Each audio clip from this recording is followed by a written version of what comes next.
Почитувани, добре ни дојдовте во најновото издание на емисијата Нов ден.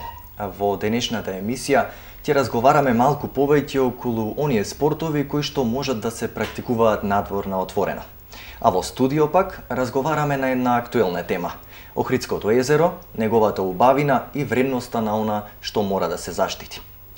Со оглед на тоа што зимата се чини конечно не напушти и дојдоа потоплите денови, овој мотиватор неизбежно мора да го посветиме на оние спортови активности кои што може да се практикуваат на отворено. А за нив ќе чуете од кинезитерапевтот Јован Калановски.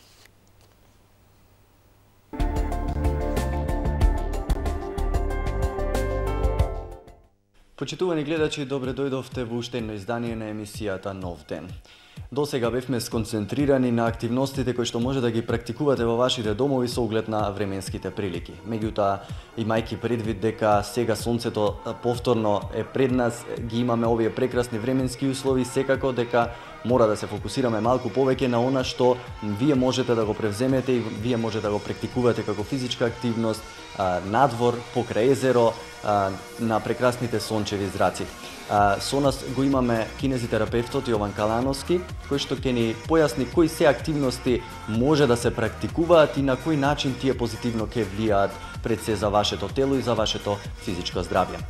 Па навреме ни дојде да кажам ова сонце, малце да ги растаратиме нашите граѓани, пошто цело време зборуваме за некои проблеми, за како тие се предпазат од истите, за вежбање во затворени простори, за проблеми кои што им се јавуваат од работата или од неактивностите и слично.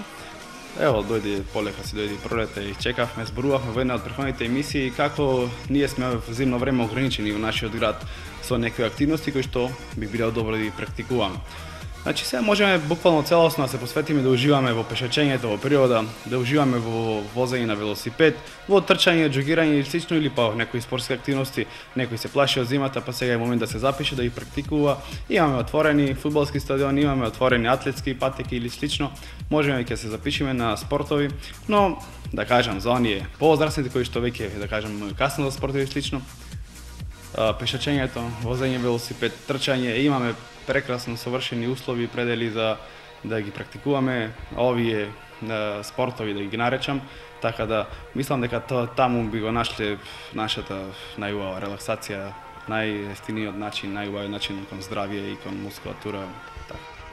Добро, сите знаеме, или барем тоа така го кажуваме, дека овие спортови, овој начин на релаксирање, овие надворешни активности позитивно влијаат врз здравјето на секој човек. Меѓутоа, ајде да им кажеме на нашите гледачи како точно тоа овие спортови го прават и на што најдобро и најпозитивно влијаат. Па пешачењето, ќе зборувам за сите три истовремено, возењето, велосипед, трчањето, го раздвижува целото тело, да кажам. Значи, циркулацијата се враќа на едно ниво од заспана фаза, да кажам. Циркулацијата почнува да работи, мускулатурата почнува да се раздвижува, да се растегнува, да се осеќаме по ведро, се осеќаме, значи многу имаме позитивни карактеристики од овие спортови, да ги кажам. Вежбаме одредени групи мускули, истегнуваме одредена група мускули, се растеретуваме психички од работниот стрес, да кажем, од товарот што си го нанесуваме на работа, од активностите што ги имаме во на работа или обврските што ги имаме во куќата и надвор од неа. Овој, да кажеме, час или како и да е психичка растеретеност, пешачење, возење велосипед и трчање би биле еден начин како да го наречам опуштање на телото. Од една страна психичка релаксација, од друга страна засврсување на некој дел од мускулатурата и тоа е тоа што на секој му треба. Така. Добро, сега ни се поправа времето, излегуваме надвор, како што каже и самиот од она заспана фаза. Која би била препорачаната доза, во која би требало да се преземаат сите овие активности, или пешачење, или возењето велосипед, ролетки, било што? Па сега да не претеруваме многу. Најважно е тоа, секој си знае, да кажам, своите граници. Добро би било да се практикува 3 пати неделно, по 1 час пешачење, трчање нема да издржат по 1 час, ретко кои би издржале, но секако нека биде тоа 20-30 минути трчање, возење велосипед нека биде малце подолго, нека биде поумерено, нека биде чисто заради релаксација, нека не се напрегаат премногу, затоа што тоа самото по себе ќе си го донесе своето и здравје, и одмор, и релаксација и све. Да не претруваме, да не си направиме некои проблеми, секако се враќаме од една пасивна доаѓаме од една пасивна состојба на организмот, да не претруваме, постепено да влегуваме во некој ритам и кондиција, да си дозираме и темпираме правилно тој товар, ви кажал 3 дена неделно, по 1 сат таква активност е сосема идеална и перфектна за нашето тело.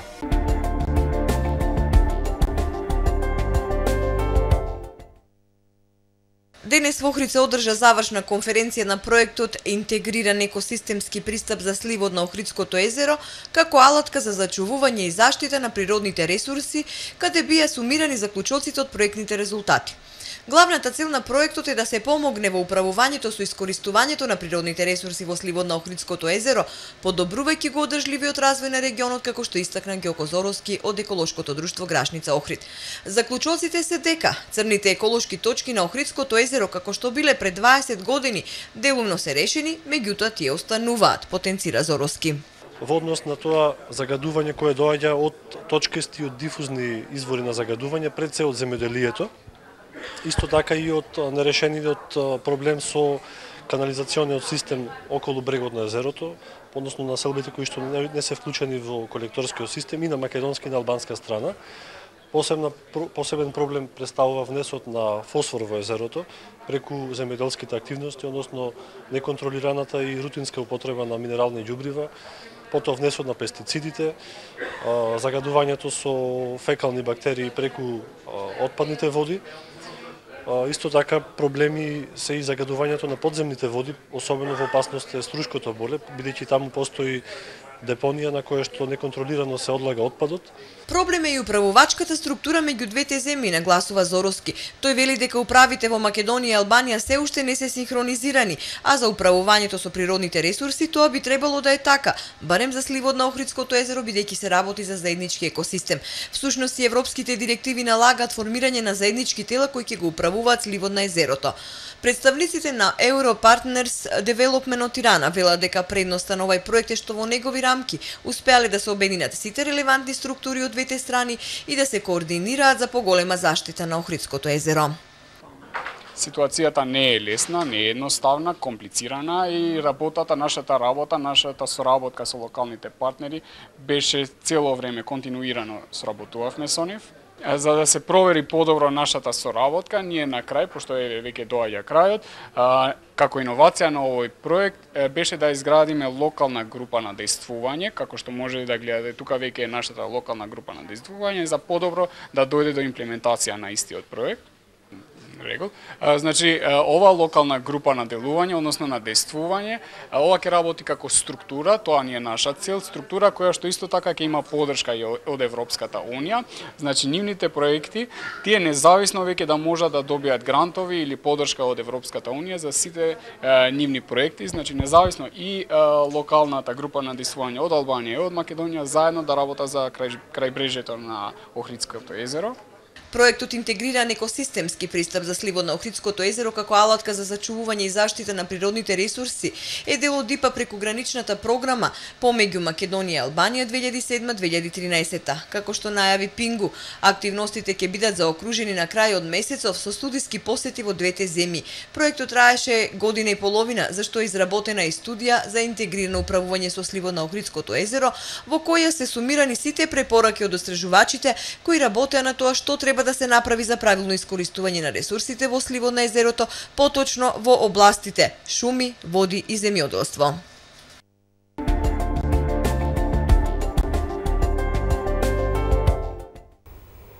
Почитувани гледачи, ова само како една кратка најава за мојот денешен гостин. Во студиото на ТВМ денес ја имам Катерина Василевска, активист од невладиниот сектор. Кате, добре ни дојде во студиото на ТВМ. Добре најдов. Убаво е повторно да се биде тука. Така. Го погледнавме прилогот и ете, како една мала најава дека ќе разговараме токму на оваа тема, Охридското езеро, сливот на Охридското езеро, екологија, заштита на она што значи природно наследство на овој регион.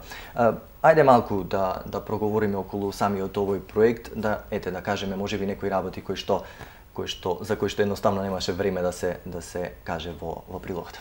Да, па како што веќе погледнавте, проектот има прилично уметнички наслов, црно и сиво наспроти зелено и сино. И како што кажува и самиот наслов, е посветен на зајакнување на свеста за загадените точки околу Охридското езеро, ги опфаќа и двете страни, двете држави, бидејќи е прекограничен проект, и нудење решение како може да се спречи или да се минимизира понатамошно загадување за тие црни и сиви загадени точки. Црните точки се загадените водни ресурси, сивите загадени точки се местата каде што шумите се исечени, зборуваме пред се за нелегална дива сеча на шумите, да станат повторно сини и зелени, како што ги осмислила природата. Добро, колку што сум информиран, во рамките на овој проект имаше и некои тури, предпоставувам на токму на тие локации, значи како беше осмислен самиот проект, значи што се случуваше во тие година и пола, ако не се лажам? Па се случуваа многу нешта, бидејќи беше долг проект, голем проект, беа вклучени многу различни чинители, засегнати страни од двете држави. Прво се почна со едно истражување, едно опсежно истражување кое што траеше повеќе месеци, изработено од експерти во наведените области, и преку тоа истражување дојдовме до заклучок кои се тие жешки критични загадени точки околу езерото и дадовме препораки како треба да се реагира. И врз основа на тие препораки се осмислија тури, 4 тури, црна, сива, сина и зелена тура, кои што се изведоа како се пилотира во рамките на проектот. Поточно зедовме група деца од Охридско, Струшки и Поградец, од тие градови, и ги експериментиравме тие тури со нив и навистина завршија убаво. И тие тури ги отпечативме во брошурата, која што понатаму може да ја користат други школи и други заинтересирани институции, како една посебна нестандардна туристичка тура. После, врз основа на истражувањето, изработивме промотивни материјали. Видеото кој што беше дел од најавната шпица беше дел од тоа. Имаше неколку анимирани филмови и еден поголем документарец кој што траеше 12 минути и беше прикажан за време на денешниот настан. А инаку денешниот настан беше всушност завршна конференција на која што се презентира малку подолго сите овие резултати што ги кажав. Така.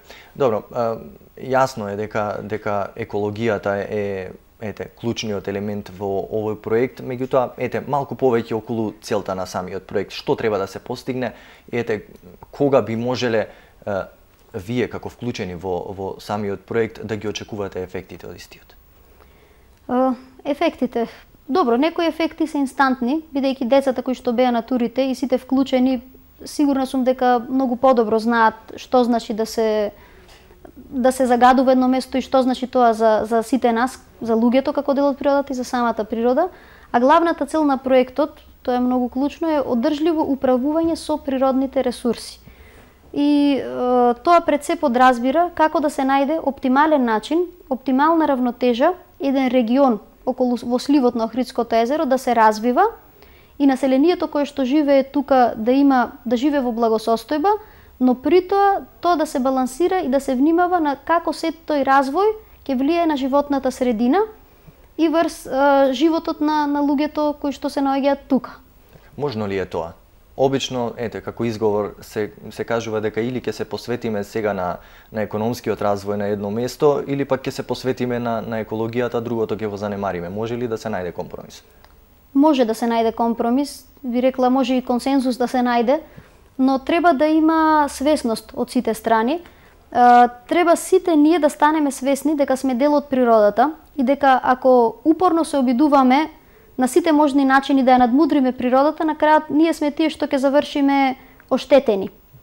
Бидејќи не можеме да се изолираме од природата, природата на некој начин кажано е нашата мајка и доколку вие уништите таа која ве создала, вашата мајка, на некој начин вие самите себе си се уништувате и се уништувате вашата иднина. Така што тоа е можно и тоа можно се вика одржлив развој, одржливо управување и ги опфаќа тие три сегменти кои ги кажав. Го опфаќа економскиот развој, на кој што за жал најмногу сме фокусирани. Сите ние сакаме да видиме пари, да ги видиме наеднаш и така да ги допреме некако. но не смее да се занемари животната средина и како тој развој влие врз животната средина и како влие врз традицијата и начините на живот на кои што луѓето се навикнати. Социјалната политика и секако дека е возможно, доколку не верувавме дека е возможно, немаше да ги правиме сите овие проекти и иницијативи во кои учествуваме. Така. Проектот е голем. Всушност и географски зафаќа голема површина, проект кој што е прекугранична соработка помеѓу Македонија и Албанија. Каде е тука делот на нашите соседи? Па проектот опфаќа 200.000 луѓе, за колку што се претпоставува дека живеат околу Охридското езеро. Едноставно, Охридското езеро, знаете, е поделено меѓу Македонија и Албанија. Всушност не е поделено, туку луѓето на некој начин поставиле граница има. Уделот е голем, бидејќи не може вие нешто да правите во езерото. Например, ето, од албанската страна во езерото имаме голем проблем, на критична точка се рудниците. И тие рудници одлеваат отпадни материјали, многу опасни, директно во езерото. И сега не може да очекувате дека тие материјали таму некаде во Албанија, околу поградец ќе прават штета, ние сме заштитени. Или ако се ловат прекумерно риби од било која страна, тоа влие на целото езеро. И токму поради тоа се овие проекти прекугранични, бидејќи мора да се спојат двете страни и да најдат заеднички начин да го решат проблемот кој двете страни ги засега. Така. Добро, јас предлагам овде една кратка пауза за реклами да направиме, потоа се враќаме во студио со разговорот.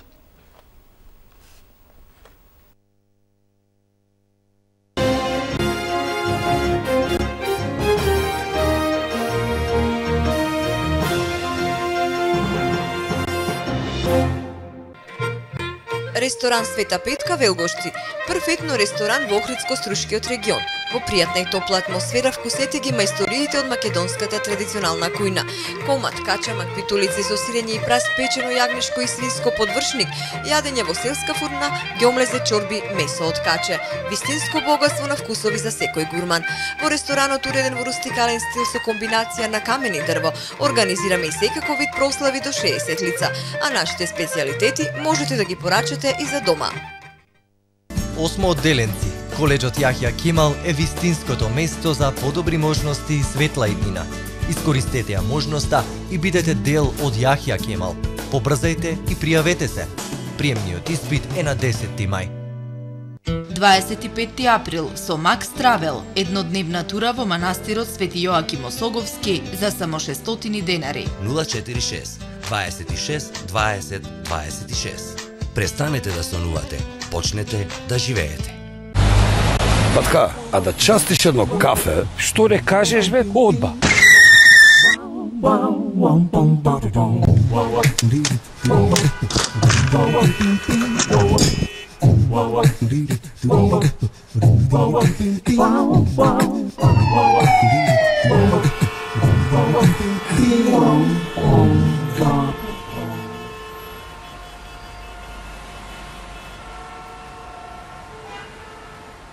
За мене средно.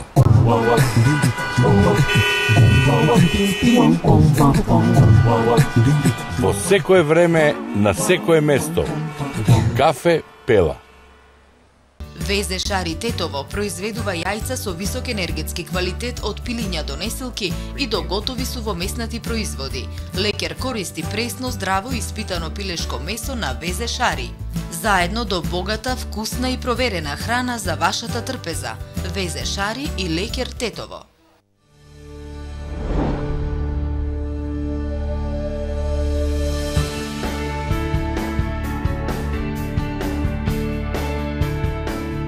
Нашата компанија е еден од најголемите откупувачи на јаболко во Преспанскиот регион. Од стари напуштен објект направивме модерен откупен центар со разладни комори и капацитет од 600 тони јаболка. Инвестиравме, а преку ИПАР програмата ни беа надоместени половина од вложените средства.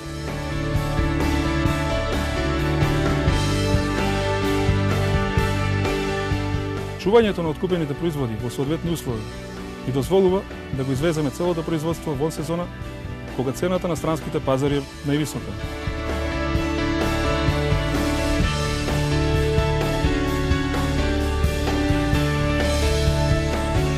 Искористете ја можноста и инвестирајте во современо земјоделие.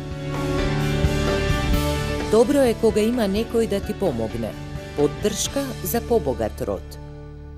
Со секоја нова лажица Вегета ги отворам највкусните кулинарски приказни. Само со Вегета моето јадење има одличен вкус. Со Вегета подобро се јаде. Подравка. Побарајте го Вегета акцијското пакување со 20% пониска цена.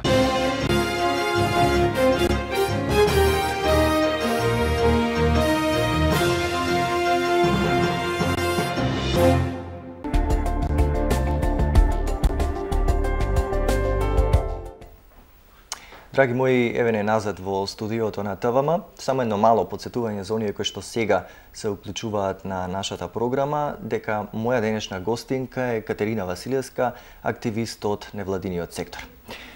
Кате, на крајот од првиот дел од разговорот ги спомена оние критични точки кои што ете се офатени на некој начин со овој проект. Ајде да кажеме малку нешто повеќе околу тие критични точки, она што верувам охриѓани ги интересира, тоа се критичните точки на наша страна.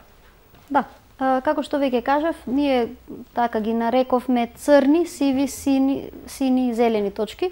Црни точки се оние точки каде што има најголемо загадување на водата, на водните ресурси.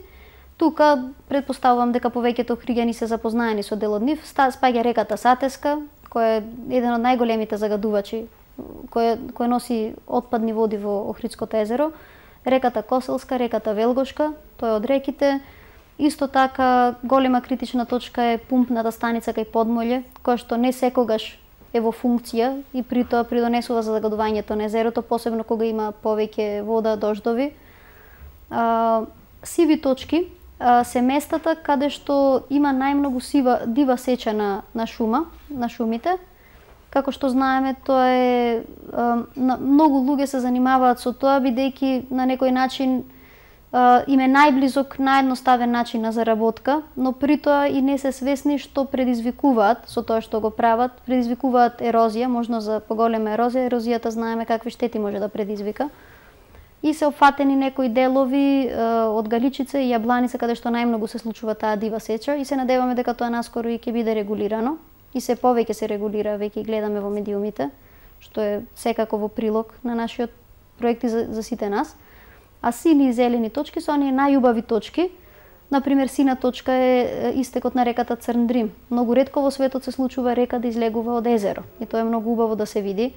Изворите кај Свети Наум, од албанската страна изворите Дрилон. Имаме многу убави сини точки. И исто делот каде што реките не се загадени или пред да се загадат.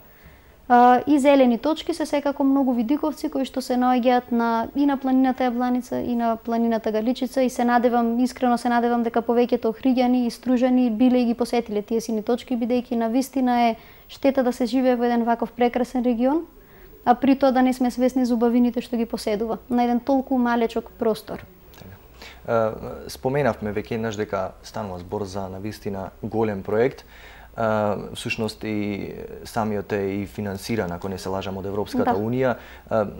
Која ќе е ултимативната цел? Што после ова што денес го имавте како настан, што ќе се случува понатака со проектот? Ете, можеби некоја правна разврска, да речам, можеби некоја легислатива која што ќе го регулира сето ова кое што е посочено во проектот? Да, тоа би било идеално. Идеално би било препораките од истражувањето да се користат при носење на одредени локални политики и национални политики, бидејќи таму има навистина опсежни анализи направени во однос на екосистемското управување. Тоа би било идеално и се надеваме дека носачите на одлучувачите во Охрид и во Струга ќе ги земат предвид нашите препораки, секако ќе им бидат доставени. Понатаму се надеваме дека локалната акцијска група која што беше формирана од македонската страна и од албанската страна, има две, тие се конкретно за животна средина, во нив се вклучени експерти од сите поглавни институции кои што се релевантни за овој проект. Се подразбира тука, значи, институциите за управување со отпад, за управување со води, подрачните министерства, представници од општината. Се надеваме дека сите тие ќе продолжат да се наоѓаат и да изнаоѓаат решенија за еколошките предизвици со кои што нашиот регион, како и сите други, се соочуваат.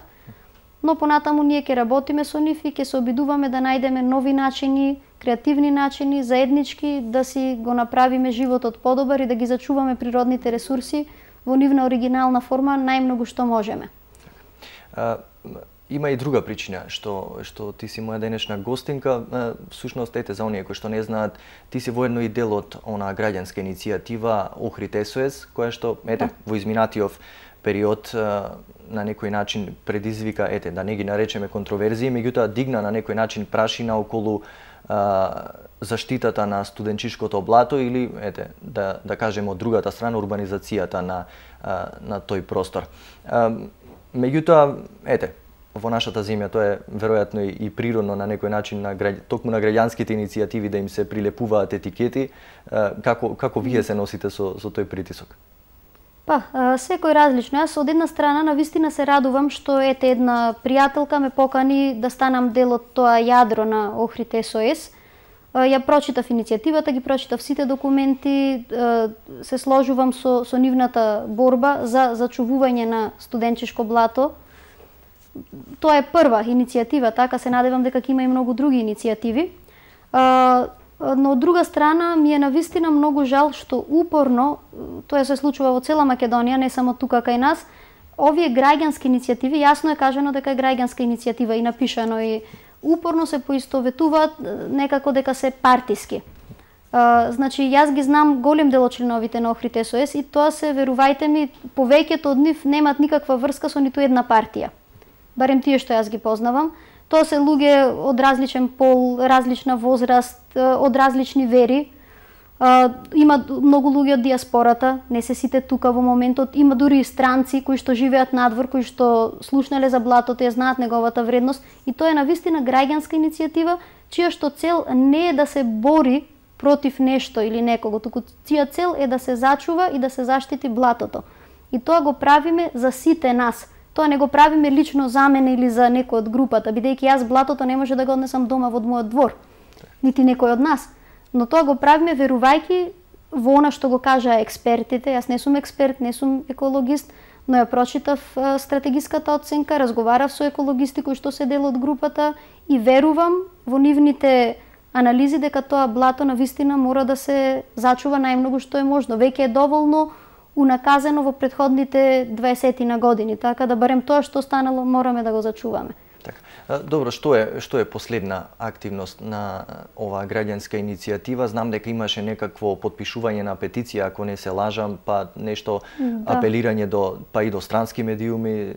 Што работи во моментот оваа граѓанска иницијатива? Имаше декларација која што за наша голема радост ја потпиша голем дел од местните заедници кои што се директно засегнати. Сега има и една петиција која што потпишуваат експерти од надвор и од тука. Тоа ќе продолжи понатаму да се добие на масовност, а сега последен настан што се организира и во кој што се вклучени дел од членовите на Охрид СОС и од други организации секако кои што се сложуваат со идејата, е прослава, заедничко прославување на денот на планетата Земја. Тоа е многу убав ден, се слави планетата Земја, која што е наша мајка, како што веќе кажав, и тоа ќе биде убав интерактивен настан на кој што ќе присуствуваат музичари, уметници. И целта е да се промовира идејата за заштита на природата и за зачувување на природните ресурси. Така. Добро, некој ете кој го слуша разговорот можеби би рекол супер, добро е да се заштити природата, добро е да се чува она што го имаме како природно наследство, меѓутоа ете, луѓето од нешто мора да живеат. Како да се најде баланс меѓу двете работи? Да, тоа е всушност и клучното прашање. Кога зборуваме за одржлив развој, зборуваме за тоа да се најде еден идеален пресек меѓу економскиот развој и меѓу одржливоста што пред се подразбира животната средина. Ете сега, например, еден пример, јас можеби можам до некаде да ги разберам, луѓето кои што имаат имоти околу студенчишко блато. Замислете, вие имате имот 1000 квадрати во студенчишко блато, тоа е во Штарник и сите знаеме дека се наоѓаме во една незавидна финансиска состојба, така во Охрид практично живееме само сезонски. И сега за тој имот ќе ви дојде некој, ќе ви понуди огромна сума пари, не знам, 100.000 евра, и сега вие ќе се најдете пред едно прашање дали да си обезбедам екзистенцијата и да ги земам овие пари, или да размислувам за некое си таму блато, па дека тоа било филтер за езерото, па тоа за 20 години ќе го уништило езерото и ќе станело како доиранско. Од каде да знам дали е тоа вистина? Овие во моментот така пари што можам да ги добиам ќе ми нудат голема придобивка. И тоа има логика. И луѓето кои што живеат тука, значи зборуваме за 50.000 луѓе во Охрид плюс исто толку во Струга, треба да најдат начин да живеат. Но при тоа моje лично мислење е дека мора да се внимава на околината. Дека моменталната придобивка во пари не секогаш на долг рок ќе влијае добро дури и за нас. Ете, земете го на пример Скопје, земете го Тетово. Тие се едни од најразвиените градови во Македонија економски, каде што практично и да нема невработено. Секој што сака да работи, вака или така ќе најде работа. И вие можете таму да сте милионер во Скопје или во Тетово, да имате милион евра во секој момент во джепот, така карикирам, и да излезете надвор и ќе мора да го дишите тој загаден воздух. И милионте евра што ги имате во джебот нема да го прочистат тој воздух. Нити во Скопје, нити во Тетово. И што ќе правите? Ајде вие и ќе се спасите, ќе останат вашите роднини тука во тој град. Што се загадил? Токму поради тоа што не се внимавало. Многу се инвестирало во економијата, се развиле фабрики, индустрии и тоа е добро. Значи општината, секоја општина се грижи за луѓето да се вработени. Земете го Велес. Изградиле фабрика, сите биле вработени во фабриката и се било супер додека не почнале да се раѓаат, не дај Боже, деца со различни инвалидитети. И на кого му е значено тоа што има работа како родител ако детето му се роди хендикепирано, така? Така да ние во Охрид не сме во таа ситуација, секако дека имаме уште многу, општината треба многу работи, многу напори да вложи да го развие градот економски и секако дека туризмот ни е приоритет. И секако дека мора да се гради, да се развива овој град, но мора да внимаваме на животната средина и мора да внимаваме на природата, бидејќи токму поради таа уникатна природа туристите доаѓаат. Ако ја изгубиме таа природа и ја претерано урбанизираме, нема да ни доаѓаат. И тогаш џабе ќе ни се сите тие хотели и елитни населби, се што може да се изгради. Се наоѓаме ли на такво ниво на свеста, ете, да имаме било каква еколошка свест или едноставно мора да посегнеме кон она што гледаме дека на кратки патеки, на краток рок може да има некаков бенефит за нас? Па ќе видиме сега како ќе се развијат. Досега од она што гледам јас досега во претходниве 20 на години не би рекла дека се наоѓаме на тоа ниво на свест. Претходниве 20 години Охрид се уништи и сите на тоа сме сведоци. Да, еден дел се разви, но многу повеќе се уништи и се уништи неповратно. Значи тоа што се уништи не може веќе да го вратиме наназад. Сега барем тоа што останало, а ни останало многу, да го зачуваме. Сега таа е свеста, така. Замислите вие дали може, да замислиме, дали постои во Охрид или во Македонија градежна компанија која што ќе рече не, јас нема да градам на место кое што е природно заштитено. Не, јас нема да градам одредена зграда таму и таму или елитна населба или хотел, бидејќи мојот морал ми кажува дека тоа не е добро. Или замислете човек кој што ќе одбие 100.000, 200.000, 300.000 евра, бидејќи верува дека тоа не е праведно. Кога сите ние ќе дојдеме на тоа ниво на свест, никој не ќе може, нема таа партија, нема таа власт што ќе може на тоа да не принуди. Ама за тоа се потребни многу луѓе. Значи не е доволен само еден човек да сака нешто да направи или да поправи. Треба сите ние, така, ако сите тие што имаат Тимоти кај студентчешко блато речат не, ние не ги продаваме, а мислам дека тоа не е ситуација во моментот, така, тие сакаат да ги продадат, некој друг сака да ги купи, некој трет сака да изгради. И тоа е еден цел систем, значи не е доволно само еден човек. Колективното ниво на свест, јас би рекла, гледајќи од претходните 20 години, за жал мислам дека не е, се уште не сме зрели за некои вакви иницијативи да успеат, всушност да не дојде до потреба да има такви иницијативи. А добро, може ли нешто што е природно наследство да биде собственост? Според мене не би требало. Природата ни е од Бога дадена и како таква треба да чуваме и да оставиме во наследство на идните генерации. И јас на вистина не ми е јасно како може општината или државата или самите луѓе, имајќи преди дека се наоѓаат во една таква заштитена зона, да помислат дека тоа може или треба да го продаваат. Значи, ворете некој да биде собственик на тоа, но и тој што е собственик треба на вистина многу да внимава како ќе управува со тоа земјиште. И тоа не е само студентчешко блато, гледаме ќе биде и љубаништа, задутре ќе биде и калишта, после ќе бидат некои имоти можда од страната на Албанија. Секој треба да има свест дека тоа што му е од природата дадено треба да го чува и да го опстани колку што е можно поприродно со минимум интервенции. Но тоа останува на луѓето. Така. Добро. Ајде малку околу идните иницијативи на Охрид СОС, граѓанска иницијатива која што, ти спомена во еден дел од разговорот дека ова не е единствената иницијатива која што ја имате. Дали може би и останатите иницијативи кои што ќе ги преземате ќе имаат ваква еколошка природа или пак нешто се случува во општеството и го кажувате вашиот став? Јас како што ви кажав на некој начин и случајно упадна во оваа иницијатива бидејќи верувам дека студенчишкото блато мора да се зачува. И ја прочитав таа анализа што ја препорача Министерството за животна средина и таму јасно се кажува дека не се препорачуваат никакви градежни активности на и во близина на студенчишкото блато. И верувам дека тоа е точно. Инаку јас не сум по вокација во животна средина, ниту еколог, но како да кажам, како човек сметам дека сите ние мора да внимаваме на животната средина. Секако дека би се вклучила и во други иницијативи кои што помагаат за заштита на животната средина и уверена сум дека сите ние мора што побрзо да се освестиме и да станеме свесни дека сме дел од природата и дека никогаш не ќе можеме да ја победиме. И не да мислиме на моменталната добивка што можеме да ја имаме, без разлика колку тоа ни изгледа привлечно, туку да мислиме на подолг рок. Што ова ќе предизвика за 10 години, што ова ќе предизвика за 20 години. И ако и тогаш има добар позитивен ефект, тогаш да го прифатиме. Ако видиме дека има многу голема штета нашата моментална активност во моментот, тогаш подобро е да не го направиме тоа. Да почекаме некој времина во кој што технологијата ќе може би понапредна, па ќе дозволи поинакви начини на управување. Добро, неисцрпна тема е екологијата, особено она што го тангира Охридското езеро и сите убавини кои што ги нуди. Мене ми останува да ти се заблагодарам за твоето денешно гостување. Се надевам дека ќе се видиме и во некоја наредна прилика. Ти благодарам за твоето денешно гостување. Фала ви. Убавите хотели на уште поубави места и локации се чини се сон на многумина и многу луѓе сакаат да ги посетуваат. Но има некои луѓе кои што во изборот на место каде сакаат да го поминат својот одмор, одат на вистина далеко. Или да бидам уште попрецизен, одат на вистина високо.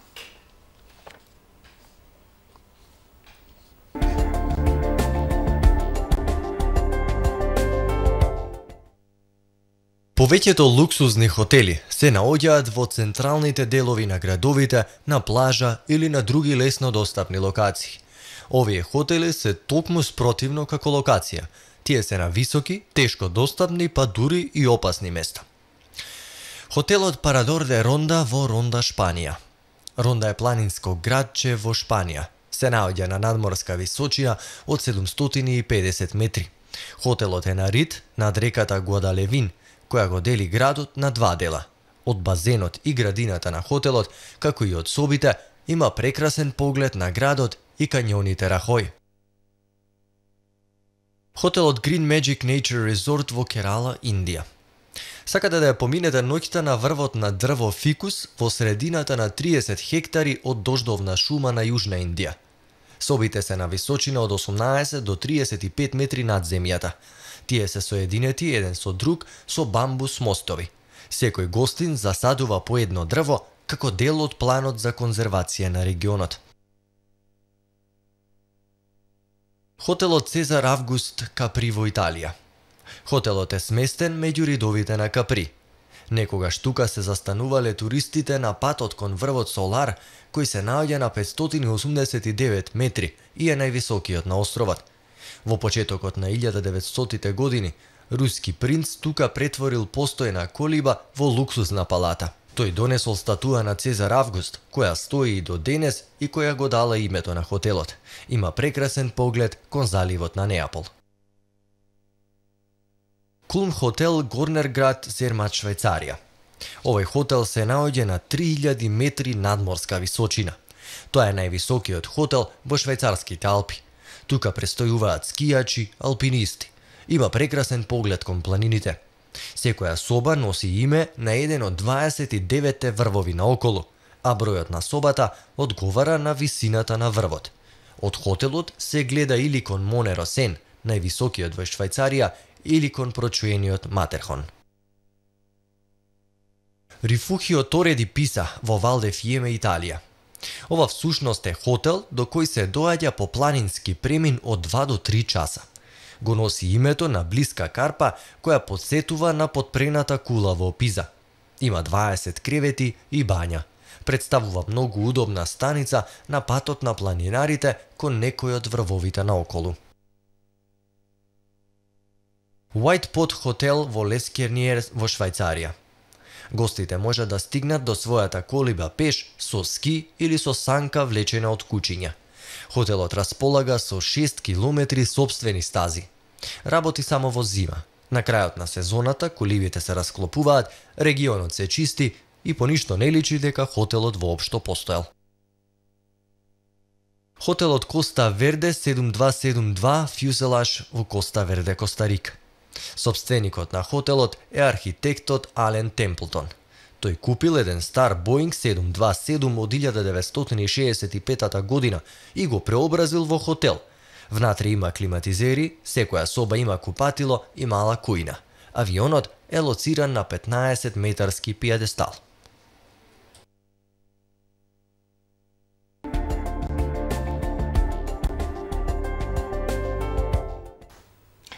Почитувани, ова беа сите содржини кои што ви ги подготвивме за денешното издание на емисијата Нов ден.